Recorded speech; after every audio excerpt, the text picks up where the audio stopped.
দেখতে দেখতে জীবনে আরো ৩৬৫ দিন শেষ করে ফেললাম। কিভাবে শেষ করলাম এই দিনগুলো জানি না, তবে শেষ করা হয়ে গেছে এটুকুই জানি।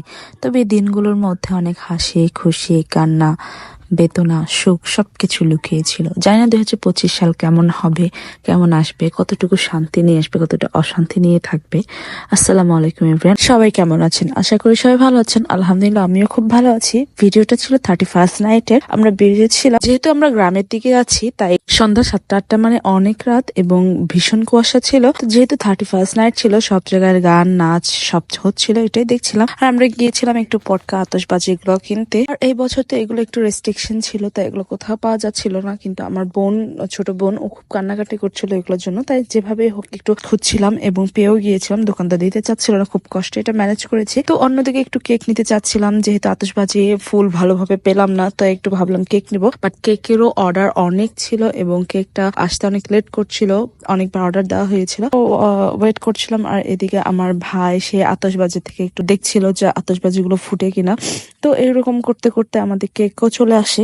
পাক্কা 1 ঘন্টা ধরে আমরা দাঁড়িয়েছিলাম শুধু এই কেকের জন্য। আমার বোন কেকের জন্য ওয়েট করছিল, তো কেক নিয়ে চলে আসছিলাম। দেখুন কি ভীষণ কুয়াশা, আর এখানে আমি একটু গান শুনে যাচ্ছিলাম। আর দেখেন না নাকের মতো কিভাবে বেঁধে নিয়েছে, গুন্ডাদের মতো লাগতেছিল। আসলে নাক মুখ দিয়ে কুয়াশা ঢুকে যাচ্ছিল, ভীষণ ঠান্ডা ছিল, আমার হাত পা ব্যথা করছিল। তো এই গানটা কি গান ছিল আপনারা যদি জানেন অবশ্যই কমেন্ট করে জানাবেন, এবং আপনারা 31st নাইট কি কি করলেন অবশ্যই জানাবেন। এই তো সেই প্রত্যাশিত কেকটি নিয়ে আমি যাচ্ছিলাম। আর মজার বিষয় হচ্ছে বাসায় যেতে যেতে দেখি সবাই খাওয়া দাওয়া শেষ করে শুয়ে পড়েছে, আমি আর আমার ভাই শুধু বসে আছি। এই তো আমি আমাদের 31st-এ সেই খিচুড়ি, তেহারি টাইপের খিচুড়ি নিয়ে বসে গেলাম। আর শুধু নিজে আনন্দ করলে তো হবে না, হাজবেন্ডেরও খবর নিতে হবে। তো ওর সাথে একটু কথা বলছিলাম, খাচ্ছিলাম আর কথা বলছিলাম।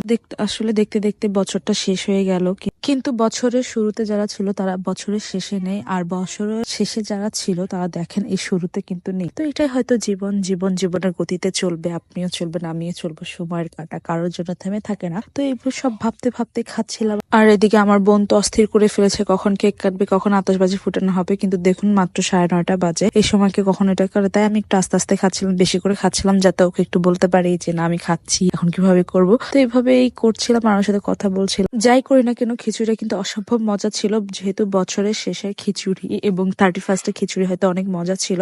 আর এদিকে আমার পাখিটা উঠে এসেছে, তাকে নিয়ে এখন বাজি ফুটাবো, তার জন্যই বাজি ফুটানো হবে। এখন 10:30 কি বাজে, এই ভাই শুরু করে দিল বাজি ফুটানো। অনেক মজা করেছি। আমার ছেলে তো একটু পরপর কান্না করছিল, অ্যাকচুয়ালি আমরা চিৎকার দিচ্ছিলাম, আমার একটু কান্না করছিল, যেহেতু আর চোখে একটু ঘুম ঘুম ছিল, তো ওকে ঘুম পাড়িয়ে দেই।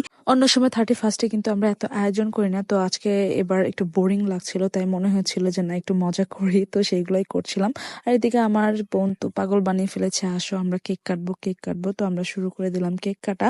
রাত 12টার জন্য অপেক্ষা করতে করতে অনেক লেট করছিলাম, মানে আর কি সময় পাস করছিলাম। আমার বোনকে ভুলাচ্ছিলাম, বাট ওকে ভুলানো যাচ্ছিল না, সেই শুরু করে দিতে হলো। তো ডেকোরেশন করে দিচ্ছিলাম একটু।